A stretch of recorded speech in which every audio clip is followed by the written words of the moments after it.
Naguna ng Tri-Committee ang Kamara para tutukan ang maanumalyang flood control projects ng pamahalaan.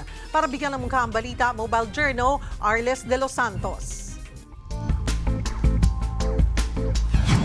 The conflict of interest will depend on a project-to-project, case-to-case basis. Ayan ang iginiit ng mga kongresista kasunod ng pagpapatibay sa House Resolution number 145. Sa ilalim nito, itinatag ang Infrastructure Tri-Committee na bubuuin ng mga komite sa Public Accounts, Good Government and Public Accountability at Public Works and Highways na siyang mag-iimbestiga sa umano'y ghost flood control projects. Pangako ni Congressman Terry Redon na isa sa mga mangunguna rito, magiging patas ang investigasyon. And to be very clear, Congress and the Senate have absolute oversight over any and every government agency.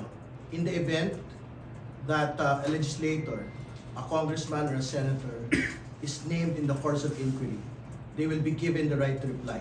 Bukas din daw ang komite na imbitahan si Vice President Sara Duterte sa mga pagdinig. Matatandaan kasing itinuro niya na sina House Speaker Martin Romualdez at Congressman Zaldico na umano'y promotor ng mga ghost project. Well, if she has information on these particular projects at sino yung mga sangkot, she's free to attend the House Infracom. Kasi mabigat po na akusasyon na pinagpaparti-partihan po yung pondo ng bayan. Posible rin daw na ipatawag ang COA para magpaliwanag sa naging post-auditing nila sa mga proyekto.